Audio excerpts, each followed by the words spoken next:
Plane से train तक, समंदर से सड़क तक, मोदी ने इंडिया को ट्रैक पर लाने के लिए पूरी ताकत झोंक रखी है।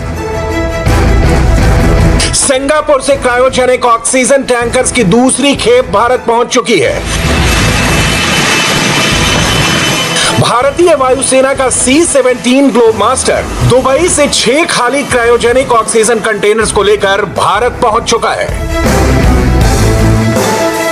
बैंकॉक से भी इंडियन एयरफोर्स ऑक्सीजन के 4 खाली कंटेनर्स लेकर पानागढ़ पहुंच चुकी है।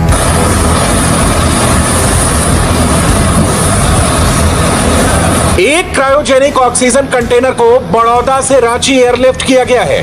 2 कंटेनर्स को पुणे से जामनगर, 2 कंटेनर्स को भोपाल से जामनगर, 3 कंटेनर्स को जयपुर से जामनगर, 3 को इंदौर और भोपाल से जामनगर और 1 क्रायोजेनिक ऑक्सीजन कंटेनर को हिंडन से पानागढ़ भेजा जा चुका है। इंडियन नेवी भी 24/7 एक्टिव है। एयरफोर्स और रेलवे की तरह नेवी की ऑक्सीजन एक्सप्रेस भी रफ्तार में है। ब्रिटेन से 100 वेंटिलेटर्स और 95 ऑक्सीजन कंसंट्रेटर्स दिल्ली में लैंड कर चुके हैं। भूटान से 40 मीट्रिक टन लिक्विड ऑक्सीजन आने वाली है। ऑस्ट्रेलिया से 500 ventilators, 10 lakh surgical mask, 5 lakh P2 और N95 mask, 1 lakh surgical gown और 100 ऑक्सीजन कंसंट्रेटर्स आने वाले हैं।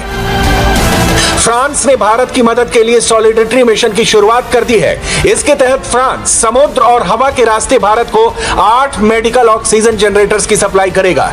1 मेडिकल ऑक्सीजन जनरेटर भारत के लिए 1 हॉस्पिटल को 10 साल के लिए निश्चित कर देगा। पहले इंस्टॉलमेंट में फ्रांस की तरह 5 लिक्विड मेडिकल ऑक्सीजन भी आएंगे। 1 लिक्विड मेडिकल ऑक्सीजन हर रोज 10,000 मरीजों को ऑक्सीजन देगा। जर्मनी, फ्रांस, सऊदी अरब जैसे देश पहले से ही मदद कर रहे थे, मगर अब यूके और यूएस भी भारत की मदद के लिए आगे आए हैं। चंद घंटे पहले अमेरिकी राष्ट्रपति और प्रधानमंत्री मोदी की बातचीत के बाद अमेरिका न सिर्फ मेडिकल इक्विपमेंट और वैक्सीन के लिए रॉ मटेरियल्स भेजने को तैयार हुआ है, बल्कि एक बहुत बड़ा संकेत भी दिया है। अमेरिका के सर्जन जनरल विवेक मूर्ति ने ऐलान किया है, अमेरिका एस्ट्राजेनेका वैक्सीन की 6 करोड़ डोज दुनिया को देगा और मुमकिन है कि भारत उन देशों में शामिल हो जिसे ये वैक्सीन मिले। इसके अलावा एक दूसरी बड़ी खबर यह है कि अमेरिकी फार्मा फर्म जाइलिड ने ऐलान किया है कि वो तत्काल प्रभाव से भारत को 4.5 लाख रेमडेसिविर इंजेक्शन के वायल्स डोनेट करेगा। मुश्किल की घड़ी में भारत को दुनिया के कोने कोने से फुल सपोर्ट मिल रहा है। इस ग्लोबल कॉपरेशन का अंदाजा आप फ्रांस के राष्ट्रपति के फेसबुक अकाउंट से लगा सकते हैं। इमैनुअल मैक्रों ने हिंदी में मैसेज लिखा और कहा, हम जिस महामारी से गुजर रहे हैं कोई उससे अछूता नहीं है। हम जानते हैं कि भारत एक मुश्किल दौर से गुजर रहा है। फ्रांस और भारत हमेशा एकजुट रहे हैं। हम अपनी सहायता प्रदान करने के लिए तत्परता से जुट रहे हैं। फ्रांस भारत को मेडिकल उपकरण, वेंटिलेटर और ऑक्सीजन के अलावा 8 ऑक्सीजन जनरेटर भेजेगा।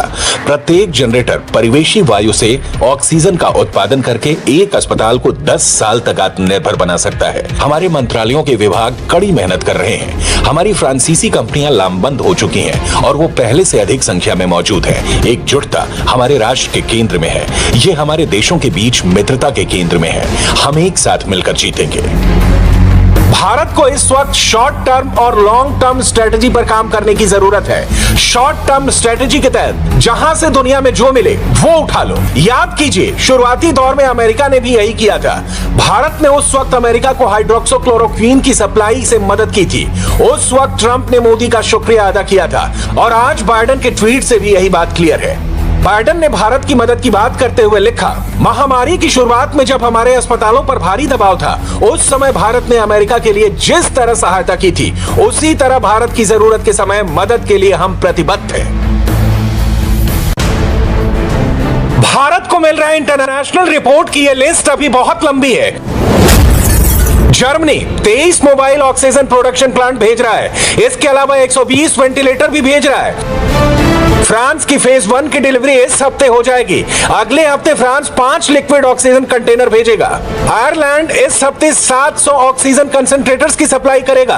कुवैत और रूस ने भी मदद का भरोसा दिया है। रही बात अमेरिका की, तो America oxygen transport, oxygen generation, oxygen cylinders, oxygen supply chain वाला प्लान तैयार कर रहा है। ऑक्सीजन जनरेशन सिस्टम भेजने पर भी काम चल रहा है। ऑक्सीजन कंसंट्रेटर्स और वेंटिलेटर्स भेजने की भी तैयारी है। इसके टेक्निकल एक्सपेक्ट पर लगातार भारत से बात हो रही है। भारत सरकार अभी तक 10 मीट्रिक टन और 20 मीट्रिक टन के 20 क्रायोजेनिक टैंकर्स मंगा चुकी है और इन टैंकर्स को किन राज्यों में भेजना है, इसका भी बंटवारा कर दिया गया है। मध्य प्रदेश, उत्तर प्रदेश, दिल्ली और गुजरात को 20 मीट्रिक टन वाले 2-2 क्रायोजेनिक टैंकर्स मिलेंगे, जबकि 10 मीट्रिक टन वाले क्रायोजेनिक टैंकर्स में 3 यूपी को, 4 राजस्थान को, 3 दिल्ली को और 2 गुजरात को दिए जाएंगे। भारत को मिल रहे अंतर्राष्ट्रीय समर्थन के बीच कुछ राज्य ऐसे हैं जो देश के अलग अलग हिस्सों में जान बचाने के लिए युद्ध स्तर पर काम कर रहे हैं। ओडिशा उनमें से एक राज्य है। ओडिशा के अभी तक 90 टैंकर्स 1676 मीट्रिक टन ऑक्सीजन के साथ यूपी, एमपी, महाराष्ट्र, आंध्र प्रदेश, तेलंगाना और छत्तीसगढ़ भेजे जा चुके हैं और यह काम लगातार हो रहा है, वो भी ग्रीन कॉरिडोर के साथ।